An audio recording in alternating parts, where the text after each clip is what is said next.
यदा यदा ग्लानिर्भवति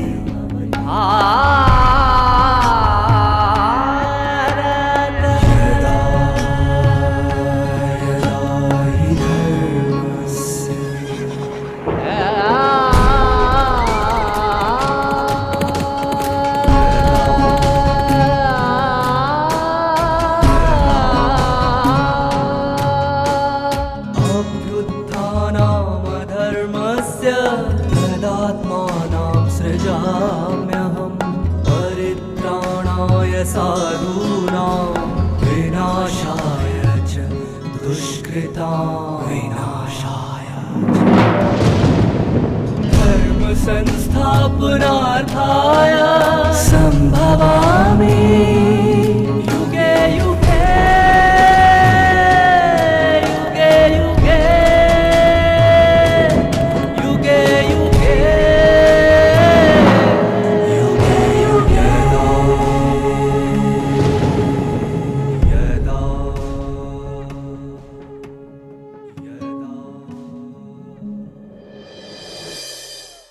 कोई भी बात बार बार दोहराने से हमारी बुद्धि में यथार्थ रीति से बैठ जाती है और हमें उस बात या राय पर चलना आसान हो जाता है।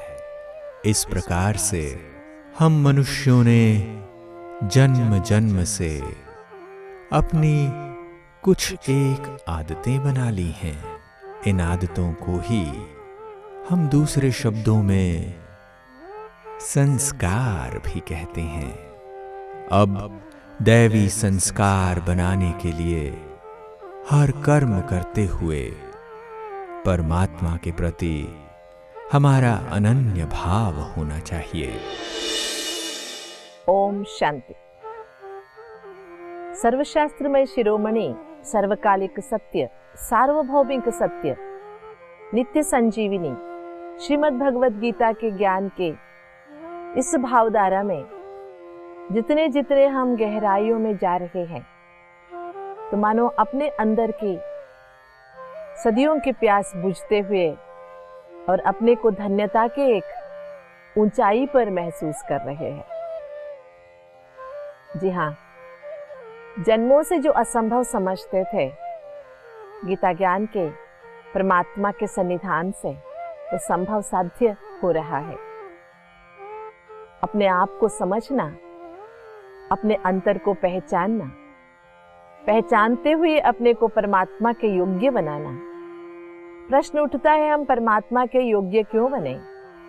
हम जैसे हैं वैसे ही वो स्वीकार नहीं कर सकते हैं क्या? प्यार भी वो कौन सा प्यार है जो जैसे है वैसे स्वीकार ना करे? जी हाँ, परमात्मा ने हमें जैसे है वैसे ही स्वीकार किया। लेकिन अगर हम अपने आप को सुधारना चाहते हैं, इसके लिए हम परमात्मा के प्यारे बनने का ये रास्ता चुना है। क्योंकि सुधरने के लिए सुधरा हुआ कोई सामने चाहिए ना। जब हमारे सामने कोई हमें सुधारने वाला होगा, तभी तो हम अपने आप को सुधारने में सफल होंगे। सामने वाला जब बताएगा तेरे में क्या गलती है, तभी तो हम महसूस कर सकेंगे। और with realization only we transform ourselves. जैसे कि एक सुनाते हैं, एक कबाड़ बेचने वाला था, जो भी वेस्ट था उसको वो नीलामी में बेच देता था। ऐसे उस दिन नीलामी का दिन था, जो उनके कबाड़ खाने में भरे हुए थे सारा उसने नीलामी में बेच डाला। लास्ट में एक गिटार बचा हुआ था। उसने सोचा ये कई दिनों से पड़ा है, कोई नहीं ले रहा है, जितना आए उतने में बेच देता हूँ, जगह तो खाली हो जाएगी। इकट्ठे हुए भीड़ से उसने कहा, ये गिटार है, एक नीलामी के लिए ले लो। एक ने कहा, इसको मैं 10 रुपया दूंगा। तो कबाड़ खाने के मालिक ने कहा, इतना कम कैसे? तो किसी ने कहा 20 रुपया, तो भी मजा नहीं आया। और किसी ने कहा 30 रुपया। उतने में उस भीड़ में से एक व्यक्ति आया, गिटार हाथ में उठाए और टूटे हुए तार जो गिटार के थे उसको जोड़ दिया। जोड़ के उंगली से उसे बजाया। बहुत मधुर झंझनाहट की आवाज आए। जैसे गिटार से मधुर आवाज सुनने को मिला, एकदम गिटार का दाम बढ़ गया। किसी ने कहा 1000, किसी ने कहा 2000, बाद में गिटार 3000 में नीलामी में मालिक ने बेच दिया। हमारा जीवन भी एक गिटार जैसा है। इसमें से बहुत सुंदर मधुर संगीत निकलते थे। देहाभिमान के वश ये मधुरता का जो जुड़ाव था वो टूट गया। हम जिसके साथ जुड़े थे उसके कारण हमारा जितना टाइट जुड़ा रहता है ना तार, उतना अच्छा धुन निकलता है।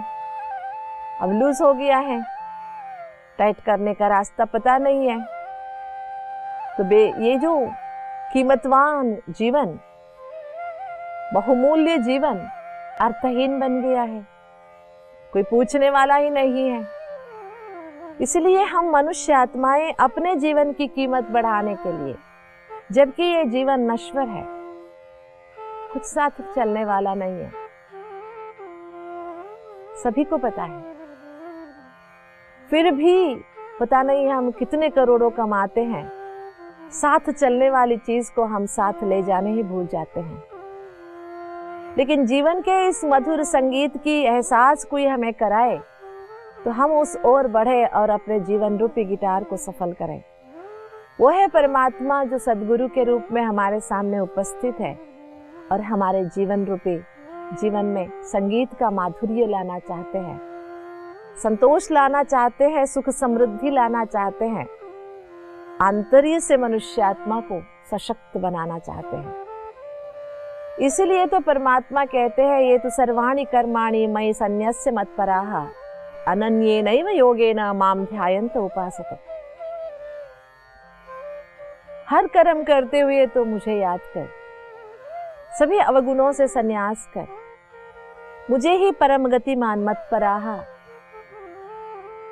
अनन्येनैव योगेन माम ध्यायन्त उपासते। एक ही अनन्य योग से मेरा ध्यान करो। हम क्या करते हैं, भगवान के ध्यान करने बैठते हैं, बाजू वाले को देखते हैं, उनके पास ये है, मेरे पास नहीं है। भगवान का ध्यान प्रार्थना के बदले मांग में बदल जाता है। मैं रोज तेरे सामने आता हूँ, भजन गाता हूँ, ये जो बाजू वाला देखो ना, चांदी की थाली में तेरे लिए सब लाया है, नारियल, फूल, पत्ते सभी, मेरे पास वो नहीं है, मैं टोकरी में लाया हूँ, मुझे भी एक थाली दे देना, तेरे लिए ही तो फूल लाऊंगा मैं, मेरे लिए कुछ नहीं चाहिए, तेरे लिए ही ऐसे कहकर हमारे अंदर की जो कामनाएं बढ़ते जाते हैं। दूसरे के साथ हम अपने आप को कंपेयर करना शुरू कर देते हैं। हर कर्म करते हुए हमें परमात्मा के प्रति अनन्यता का जो भाव होना चाहिए था, उस अनन्यता से हम भटक जाते हैं और परमात्मा जो हमें दे रखा है और जो दे रहा है हमारे भलाई के लिए, ये हम भूल जाते हैं। इसलिए परमात्मा ने आगे चलकर भी ये कहा, तेषामहं समुद्धर्ता मृत्यु संसार सागरात् भवामि न चिरात् पार्थ मय्या वेशितचेतसाम्। तेषामहं समुद्धर्ता मृत्यु संसार सागरात्, मैं ही तुझे ये मृत्यु संसार से, मृत्यु रूपी संसार से, ये एक सागर है, इससे मैं तुझे उठाऊंगा। भवामि न चिरात् पार्थ मय्या वेशितचेतसाम्, ऐसे करते हुए मैं तुझे अपने पास बुला लूंगा, तू मेरे पास आ जाएगा। परमात्मा के हमारे लिए जो सोच है उसे हम समझ नहीं पाते हैं। हम सोचते हैं जो हम सोचते हैं वैसे परमात्मा हमें दे। परमात्मा हमें हमारी जरूरतें पूरी करता है, हमारी चाहते नहीं, क्योंकि चाहते हमारी जरूरतें नहीं होते हैं। प्यासे को पानी चाहिए, घी नहीं। आप सोचेंगे मैं घी पिलाऊंगी, घी महंगी है और तब तंदुरुस्ती के लिए अच्छी है, होगी, लेकिन जब प्यास लगने पर घी का कोई मोल नहीं, तभी पानी चाहिए। इसलिए हर बंदे को क्या चाहिए ये कौन जानता है? परमात्मा। इसलिए भगवान ने कहा सब कुछ तू मेरे हवाले कर, मुझे ही याद कर और सोच जो हो रहा है मेरी भलाई के लिए हो रहा है। भगवान ने मेरे लिए और कुछ अच्छा सोच के रखा होगा। जब ऐसे सोचते हैं तो खोने का गम नहीं होता है और पाने की बहुत सारी चाहनाएं चाहत भी नहीं होता है। लोभ से हम मुक्त हो जाते, दुख से भी मुक्त हो जाते हैं। बहुत सुंदर से एक घटना है। एक जहाज समुद्र में जा रही थी, बहुत कुछ सामान लिए। जो जहाज चला रहा था उसने देखा समुद्री तूफान उठ रही है, जहाज उथल पुथल हो रही है। देखते देखते ही जहाज जाके या पत्थर से टकरा गई, एकदम टूट गई। सब चिल्ला रहे थे खुद को बचाने के लिए। ये जो कैप्टन था इसके हाथ एक लकड़ी की पाटियां लगी, एक वुडन ब्लॉक, इसने वो पकड़ लिया। जैसे वैसे उसे पकड़कर तैरने का कोशिश कर रहा था, कभी उधर कभी इधर। इतनी जोर से तूफान, समुद्री तूफान उठ रहे थे, उसे पता ही नहीं चला वो कहाँ पहुंच गया। एक हद तक वो पकड़ के रखा था, बाद में उसे पता ही नहीं चला वो कहाँ पहुंच गया। जब आंख खुला तो वो एक टापू में पड़ा हुआ था, एक द्वीप में छोटे से, जहां पर कुछ भी नहीं था। कोई लोग नजर नहीं आ रहे थे, दूर दूर तक समुंदर ही नजर आ रहा था। क्या कर सकता है? भगवान को कोसने लगा कि तूने क्या किया, तेरे भरोसे मैंने ये सब कुछ किया था, लेकिन तूने मेरे क्या हालत बना दी। शायद मेरा तकदीर ऐसे ही होगा, मुझे यहाँ ही मरना होगा, लेकिन मरने तक तो जीना होगा। उसने वहां से ही पत्ते ये वो उठा लिया, छोटा सा कुटिया बना लिया। टापू में इधर उधर घूमकर जो भी खाने के लिए कुछ कंदमूल मिले वो लेके आया, आग लगाई जो पत्थर के संघर्ष से, वही जो मिले थे कंदमूल उसे खाकर ऐसे 2-4 दिन बिताया। तीसरे दिन, चौथे दिन, 5वें दिन खाने का जो भी सामान इसने इकट्ठा किया था खत्म हो गया। सोचा फिर जंगल में जाऊंगा, जो भी फल पत्ते मिलेंगे लेके आऊंगा, कुछ खाऊंगा। जैसे ही जंगल में गया था, इसने ये कंदमूल के लिए जो आग बना के रखी थी, अग्नि जलाई थी थोड़ी सी ठंडी से बचने के लिए। जैसे ये जंगल में गया फल पत्ते ढूंढने, कुटिया आग से जल गई। जैसे जंगल से लौटता है, एक छोटा सा आसरा था कुटिया का, वो भी जल गया। फिर ये परमात्मा को कोसने लगा, क्या है तू? तेरे लिए मैं कितना प्रार्थना करता हूँ, सब कुछ करता हूँ, लेकिन मेरी एक छोटी सी कुटिया तू बचा नहीं पाया। रख तो देता, उसे भी जला डाला, है ना। हम हर छोटी बड़ी काम के लिए भगवान को ही जिम्मेवार ठहराते हैं। इतने में क्या हुई, कुछ लोग आवाज दिए। इसको बहुत वंडर लगा, 7 दिन से कुछ सुना ही नहीं था, कहाँ से आवाज आई। मुड़ के देखा, एक छोटे से शिप नाव आई हुई थी, 5-6 लोग थे उसमें से। वो इसको बुला रहे थे। उसने कहा, दौड़ दौड़ के गया, पूछा कि आप कौन हो, आपको कैसे पता चला मैं यहाँ हूँ, आप कैसे यहाँ आए, क्योंकि तो ये तो निर्जन प्रदेश है। तो उन्होंने कहा, हम यहीं से गुजर रहे थे, हम मछुआर हैं, हम यहीं से गुजर रहे थे, बड़े पैमाने पे मछली पकड़ते हैं, तो हमने दूर से देखा यहाँ से धुआं उठता हुआ।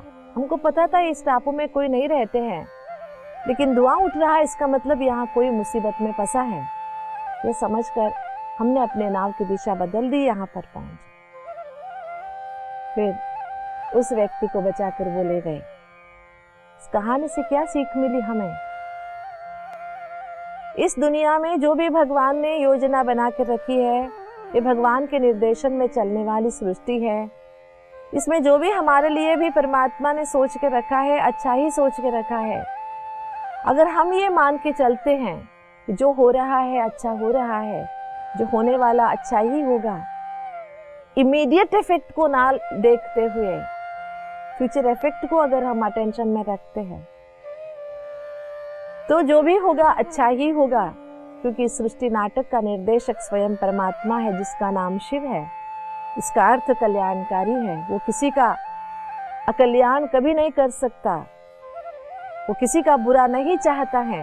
इसलिए परमात्मा ने कहा, तेषाम अहम समुद्धर्ता मृत्यु संसार सागरात भवामि मां नाचिरात पार्थ मय्यो विशितश्चेतसा।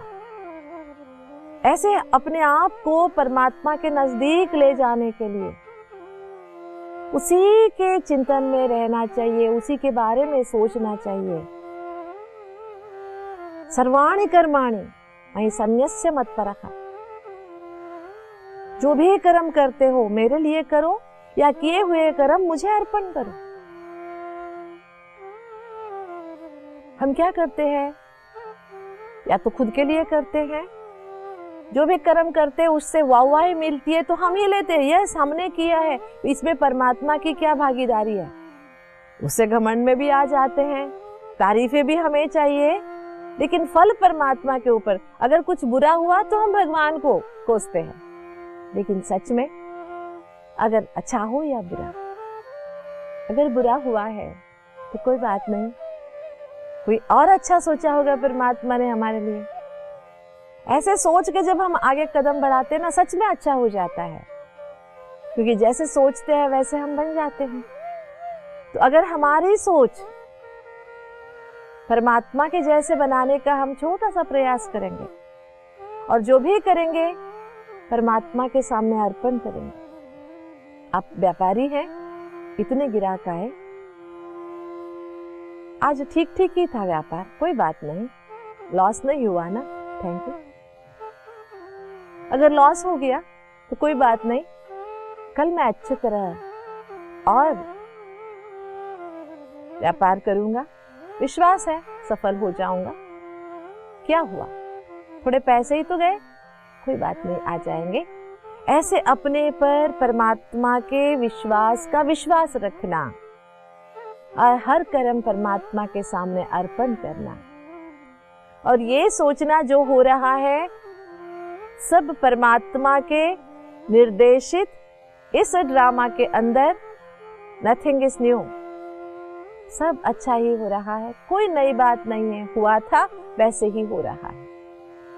ऐसे सोचने से हम अंदर से चैतन्यशीलता की भी महसूसता करेंगे, परमात्मा के साथ की भी महसूसता करेंगे, आसपास परमात्मा की महसूसता भी होगी, और कभी भी अपने आप से हारेंगे नहीं हम। दुनिया से भले हार जाए, हम खुद से कभी नहीं हारे। सभी मेरे ऊपर विश्वास छोड़ दे, लेकिन मैं अपने ऊपर का विश्वास कभी ना छोड़ूं। तभी तो हम जिंदगी के इस संघर्ष में जीत सकते हैं। हालातें, परिस्थितियां, लोग हमारे अंदर के विश्वास को तोड़ने का प्रयास करेंगे, लेकिन हमें विश्वास है जिंदगी में हमारे साथ कौन है, हजारों भुजाओं वाला भगवान, जिसको हम पिता कहते हैं, बाबा कहते हैं, वो मेरे साथ है। जो अभी तक भी हम गीता ज्ञान सुनते आए, कई जगह आपको रिपीटेशन भी लगा होगा, एक ही बात भगवान बार बार क्यों कह रहे हैं। दो बातें हो सकती हैं, भगवान ने बार बार कही हो या लिखने वाले ने बार बार लिखी हो, लेकिन इसमें कल्याण ही समाया हुआ है।